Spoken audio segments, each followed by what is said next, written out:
আসসালামু আলাইকুম। স্বাগত জানাচ্ছি আন্তর্জাতিক সংবাদে। সংবাদের শুরুতেই থাকছে সংবাদ শিরোনাম।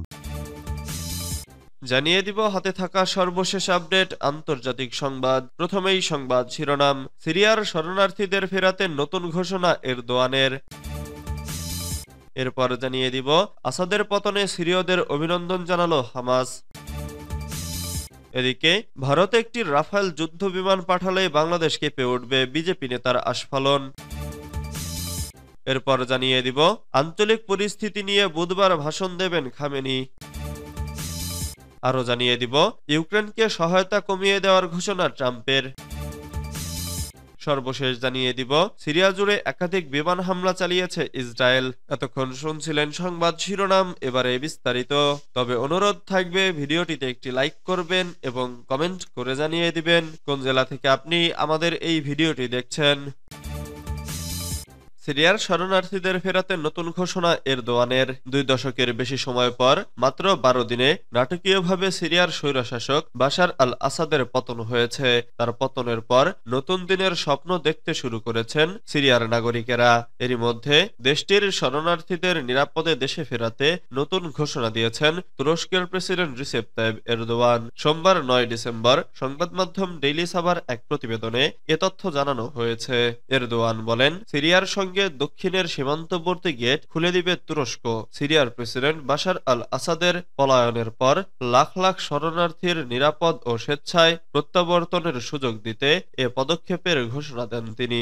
রাজধানী আঙ্কারায় মন্ত্রিসভার এক বৈঠকে তিনি বলেন, সিরিয়াকে পুনর্গঠনে যেকোনো ধরনের সহায়তা দিতে প্রস্তুত তুরস্ক। দেশটিতে বিদ্রোহী গোষ্ঠীর রাজধানী দামেস্ক দখলের মাধ্যমে 13 বছরের গৃহযুদ্ধের অবসান হয়েছে। বর্তমানে প্রেসিডেন্ট বাশার আল আসাদ রাশিয়ায় পালিয়ে আশ্রয় নিয়েছেন। তার এ পতনকে মধ্যপ্রাচ্যের রাজনীতিতে বড় ধরনের পট পরিবর্তন হিসেবে দেখা হচ্ছে।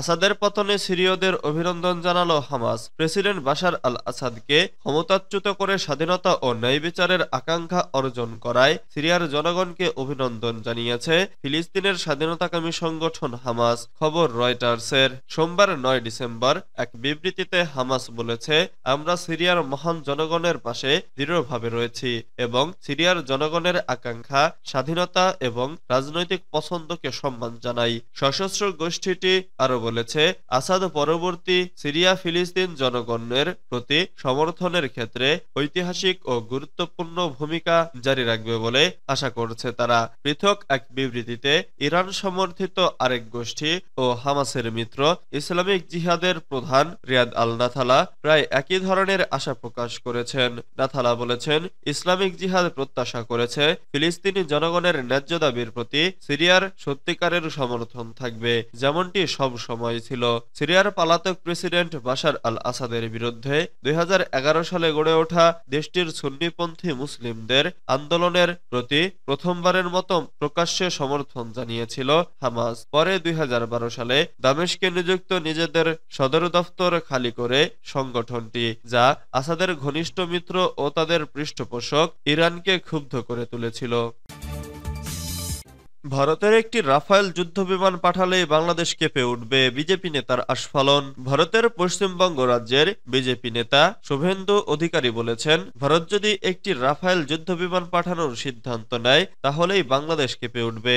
বাংলাদেশের ভারতের সামরিক সক্ষমতা সম্পর্কে কোনো ধারণা নেই। তারা যেন ভালোভাবে মার্কিন যুক্তরাষ্ট্র, রাশিয়া ও চীনের কাছ থেকে ভারতের শক্তি সম্পর্কে জেনে নেয়। ভারতীয় সংবাদ মাধ্যম টাইমস অব ইন্ডিয়ার প্রতিবেদনে বলা হয়েছে, রোববার কাথির এক সমাবেশে বক্তব্য রাখতে গিয়ে পশ্চিমবঙ্গ বিধানসভার বিরোধী দলনেতা শুভেন্দু কথা বলেন। শুভেন্দু অধিকারী বলেন, তাদের মনে রাখা উচিত আলু পেঁয়াজের মতো সামগ্রীর জন্য বাংলাদেশকে ভারতের ওপর নির্ভর করতে হয়। যে দেশ একটি প্যাকেট আয়োডিনযুক্ত লবণও উৎপাদন করতে পারে না, তাদের নিজেদের সীমাবদ্ধতা জানা উচিত। এদিকে গত শনিবার রাতে কেন্দ্রীয় মন্ত্রী এবং পশ্চিমবঙ্গ বিজেপির সভাপতি সুকান্ত মজুমদার বলেছিলেন, বাংলাদেশের সেনাবাহিনীর পক্ষে পশ্চিমবঙ্গের সিভিক ভলান্টিয়ারদের সামলানো কঠিন হবে। পশ্চিমবঙ্গের পুলিশকে সহায়তা করার জন্য 2013 সালে এই বাহিনী গঠন করা হয়েছিল। তখন এর নাম ছিল সিভিক পুলিশ ভলান্টিয়ার। পরে 2014 সালে বাহিনীর নাম থেকে পুলিশ শব্দটি বাদ দেওয়া হয়। মূলত যান চলাচল নিয়ন্ত্রণ ও মেলা পার্বণে ভিড় সামলানো এদের দায়িত্ব।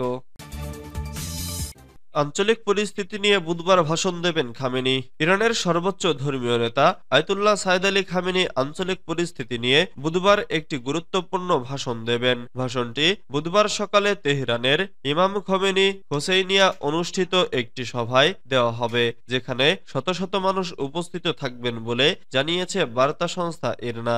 ইরনার প্রতিবেদন অনুযায়ী আয়াতুল্লাহ খামেনির প্রচার ও প্রকাশনা দপ্তর রোববার সন্ধ্যায় এ ঘোষণা দেন। এদিকে সিরিয়ায় রোববার ভোরে এক নাটকীয় পরিস্থিতিতে বাশার আল আসাদ সরকারের পতন ঘটে। এদিন প্রেসিডেন্ট বাশার আল আসাদের 24 বছরের শাসনের অবসান ঘটিয়ে হায়াত তাহরির আল শাম নামক বিদ্রোহী গোষ্ঠী রাজধানী দামেস্ক দখলে নেয়। সিরিয়ার শাসন ব্যবস্থায় এই উল্লেখযোগ্য পরিবর্তন আঞ্চলিক রাজনীতিতে গভীর প্রভাব ফেলতে পারে বলে ধারণা করা হচ্ছে। ইউক্রেনকে সহায়তা কমিয়ে দেওয়ার ঘোষণা ট্রাম্পের। যুক্তরাষ্ট্রের নবনির্বাচিত প্রেসিডেন্ট ডোনাল্ড ট্রাম্প বলেছেন, তার নতুন প্রশাসনের আমলে ইউক্রেন খুব বেশি সহায়তা পাবে না। তার আমলে দেশটি বাইডেন প্রশাসনের তুলনায় অনেক কম সহায়তা পাবে।